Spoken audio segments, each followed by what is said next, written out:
Welcome to the Consulting Leaders Podcast, where we talk about the business of consulting. Whether you're looking to grow your practice or learn from the stories of leaders in consulting, you're in the right place. I'm your host, Guillaume Jouvencel, ex-PwC and co-founder of GHA Marketing. Join me as I interview the best consultants in their niche. Let's get on with the show.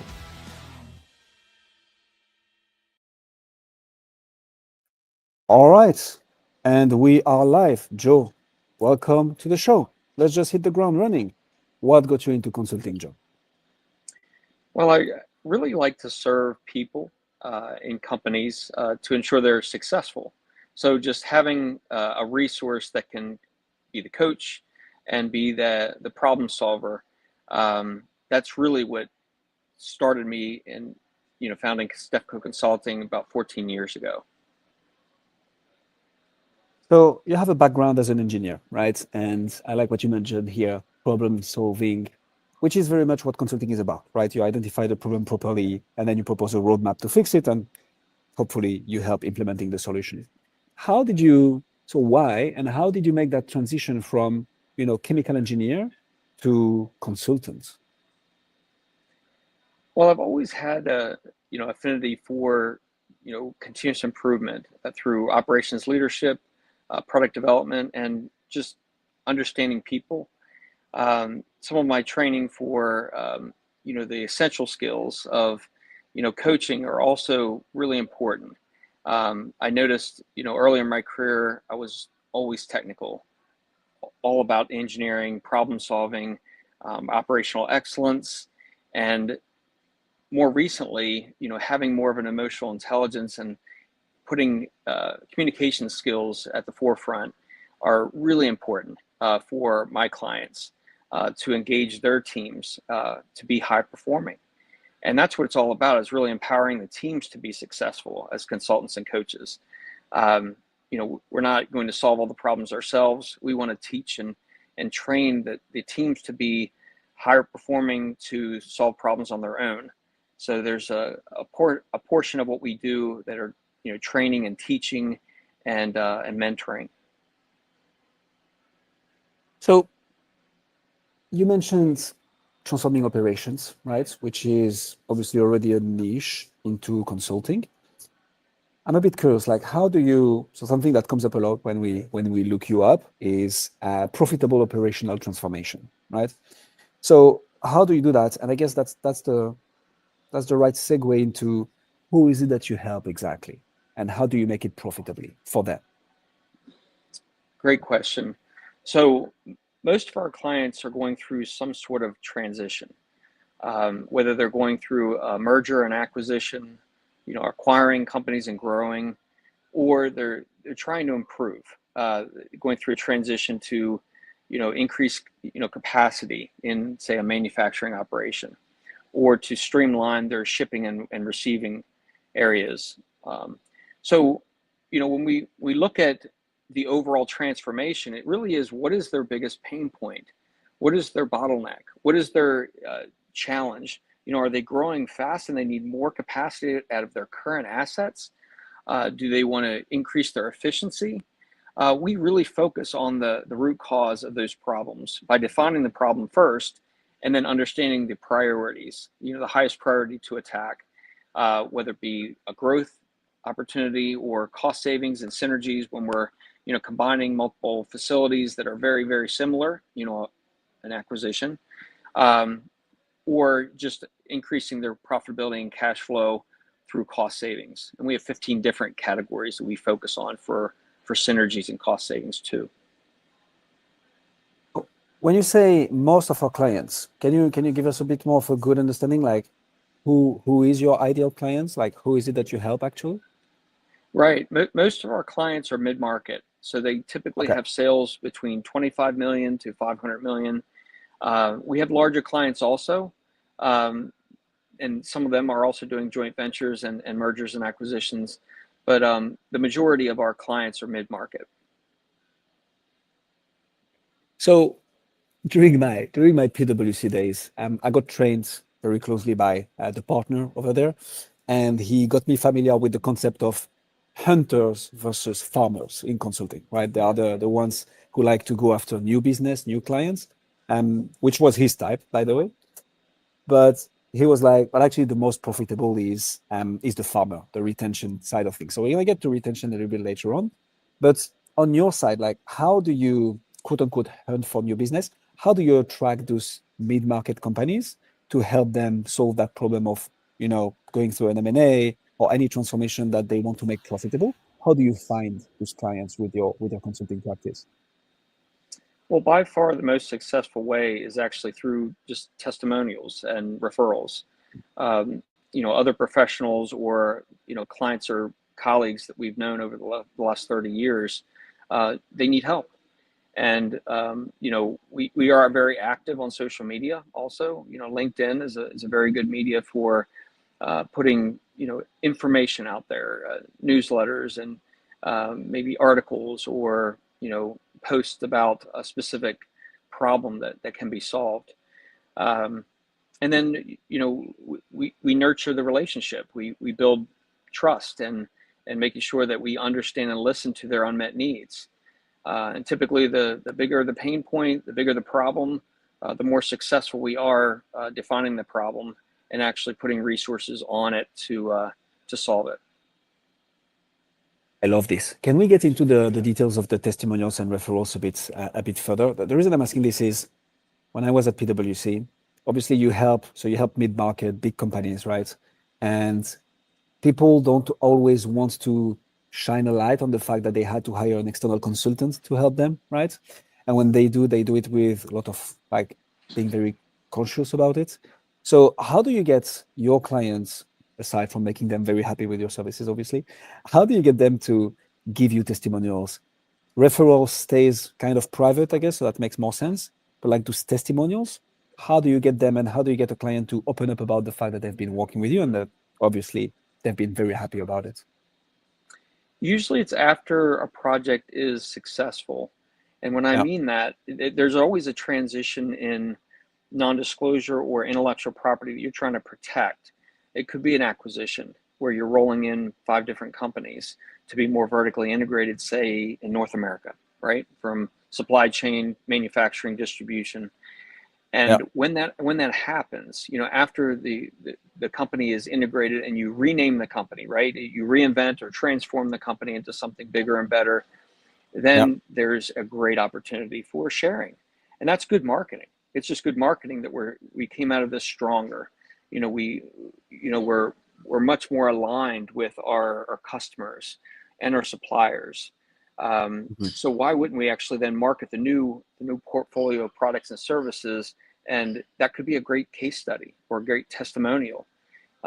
So it's usually the success at the end when everything's already integrated and transformed.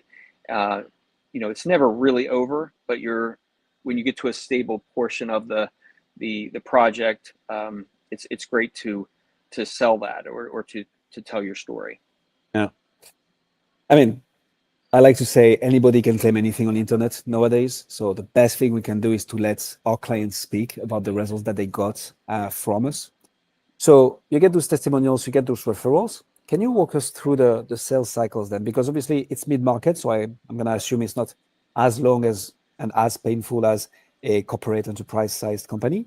But still, right, there is probably multiple buy-ins to get, multiple people to get in front of, convince the right people. So without revealing too much or as much as you're comfortable sharing, how do you get people from, hey, okay, I heard about you from this guy that I trust, to the finish line of like, okay, we're going to work together and here is the engagement letter? How does that sales motion happen for you? It usually starts with an introduction or a strategy call, and that's free of charge.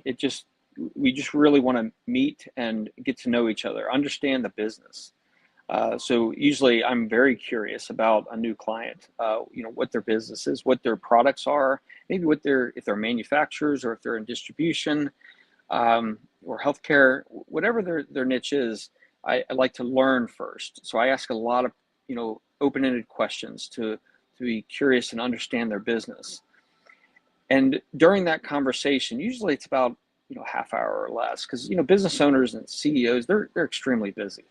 But when there's a pain point and when there's a real challenge or opportunity, we do a deeper dive on a follow-up call. Maybe I'll bring in experts that really understand that potential problem and solve it. So we call that the discovery call. And the discovery call is with the expert and the decision makers to do a deeper dive into understanding if we can help them. And then after that, we do typically a proposal, and then we, start the project to put resources on it to solve the problem. So strategy call, which is free, if that leads to something that could potentially be of help for the clients, that turns into a discovery call. And then you bring them to the finish line if that's relevant to you and to them. That's What right. does a typical engagement look like? So you've done the diagnosis, right? The analysis. Looks like you can help. Can you walk us through how you actually blend engineering as well, right, into the delivery, and how you bring the client to the finish line, but when it comes to the actual project? Right. So some projects are very technical, scope of work.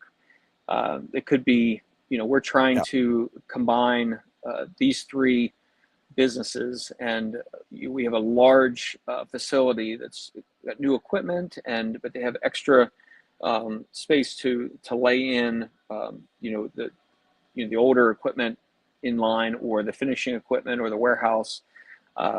So we lay it out. We lay out the project plan.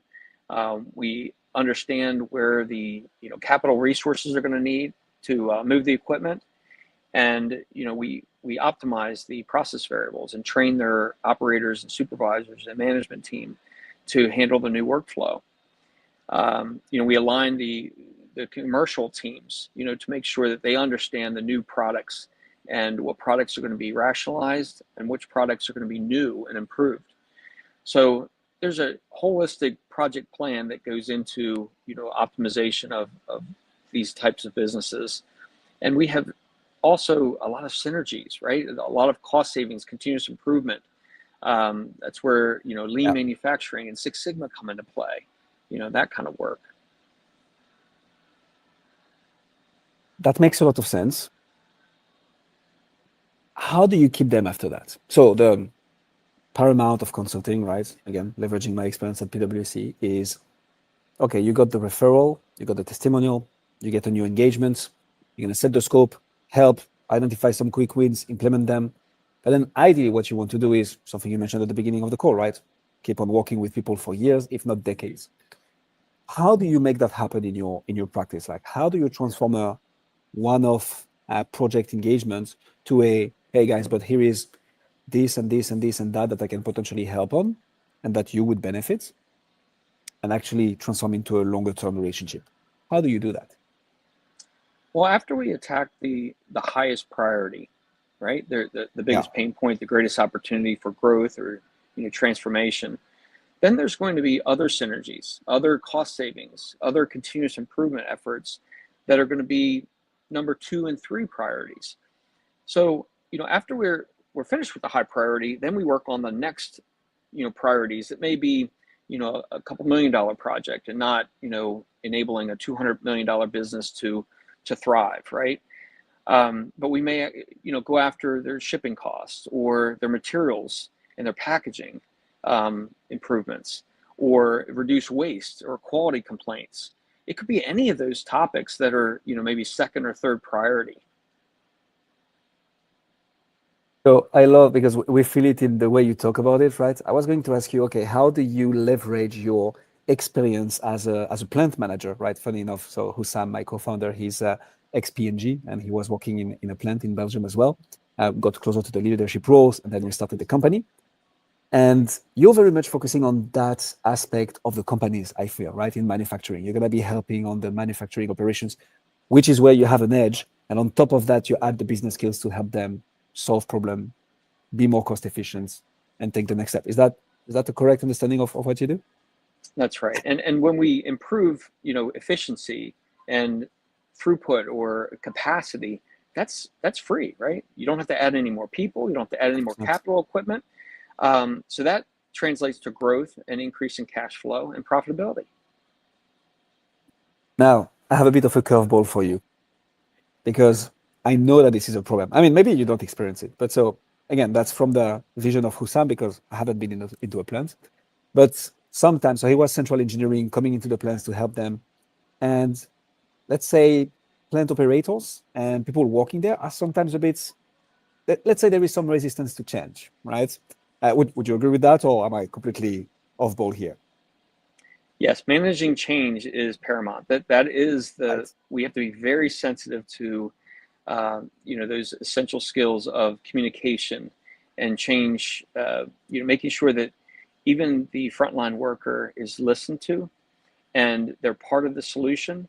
And even if we want to implement our ideas or our executive team's game plan, if we can make it their idea, if they can come up with, I don't know, 30-40% of the solution on their own, and we run with their idea first, and then eventually we get the big problem solved, the project plan with all the equipment relocation and optimization.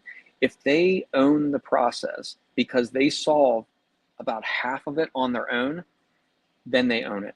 And then they love the change. It's not change, it's their idea implemented. Into that. That is when you get the stakeholders buy-in, because and I mean it's a teamwork anyways, right? What you want is going after an outcome, but when they buy in because they feel that they were at the origins of the idea, things go much smoother. Um, so you've been doing this for a while, Joe. What's the biggest bottleneck right now? Like where do you feel you're stuck, and that could unlock the next level of growth or anything else that you might be after? Like, what's the main bottleneck right now? We really don't have a lot of constraints in our business. We have Okay, so many experts and good. partners that are external to our business, to our consulting firm that we partner with, that we can leverage those experts at any time. So really, we could take on a lot more projects, right? A lot more referrals and testimonials.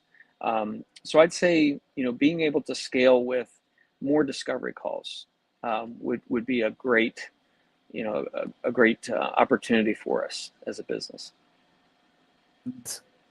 So that makes sense. So you have capacity, and like you could fill it out more. What's the next big opportunity for growth for you then? Because the reason I'm asking this question is we're in 2025, AI, new ways to gain trust, harder and harder. Actually, I had a guest telling me we are in a trust recession because, again, anybody can claim anything on the internet, right? So I guess getting into those discovery calls would require people to have enough trust that they would get into discovery calls in the first place. So how are you seeing scaling that and unlocking the next, level for growth? How are you going on about that? Well, it's all about, adding value, where Yeah. we want to add value and earn the trust. And that's why when we have a strategy or discovery call, we want to be open. We want to be free to discuss the problems and challenges and great opportunities. Um, we want to make sure that we have the experts on that discovery call that are, credible and knowledgeable to share the information and what is potential, where we can take them, and where they need to be.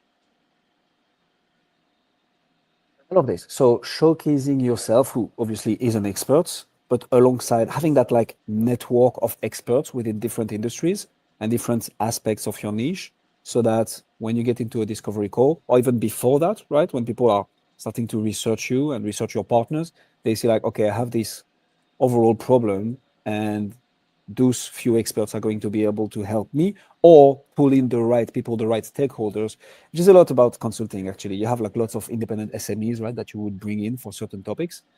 How do you build that network? I mean, you've been doing it for obviously more than a decade now. um how do you build that network of partners that will help you unlock new business when you bring it to them, but also that I imagine are pulling you in certain projects as well? How do you build that? Right. So the network is pretty extensive. Let me give you an example. On the Oh, healthcare company side, we have revenue cycle recovery. And these are hospitals and health systems that, don't realize that they have a leaky bucket with their, insurance, big yeah. insurance paying them the bills. And we have software as a service that evaluates all the, the payer contracts and aligns them with the remittances, all those thousands of, procedures that they do. And we find patterns. And our partners are experts at finding patterns, developing the analysis and reports, and it's very scalable. So the software as a service and these AI tools are enabling a lot of efficiency for scale and for solving problems, really big problems that are, tens and even hundreds of millions of dollars. That makes a lot of sense. Anything that I didn't ask you, Joe, that you think could be relevant, the silver bullets for the consultants who are going to listen to us, something that could help them in their practice, take their business to the next level, deliver better, longer, and retain clients longer? Anything that we didn't tackle that you'd like to mention? Well, on the leadership side, I think everything rises and falls on leadership. That's, Dr. John C. Maxwell eloquently trains us and mentors us as coaches, to be more emotionally intelligent, to understand that, life is all about people. Even with all this AI and artificial intelligence and tools, it's still about people. We do business together because we value people as high road leaders. So what I would say to, other leaders in organizations or colleagues or consultants, don't forget about the essential skills, the emotional intelligence and leadership skills when you're talking to your clients. Amen to that. Joe Stefko, ladies and gentlemen. Joe, if people want to find out more about you, what you do, Stefko Consulting, where should they go? They should come to our, our events. That we have podcasts. We have live events for relationship building. We're also on a continuous improvement community called Improver.com, where continuous improvement and transformational leadership. We have social events. StefkoConsulting.com, obviously our website, but we'd like to just build relationships and get to know you. We'll put all the links in the description. Joe, thank you so much for coming on Consulting Leaders. Thank you so much for having me. Thanks for joining us on this episode of the Consulting Leaders Podcast. We hope you learned valuable lessons on how to grow your practice and take your business to the next level. Make sure to subscribe and leave us a review wherever you're listening to this show so you never miss an episode. To apply and be a guest on the show, click the link in the description. See you next time.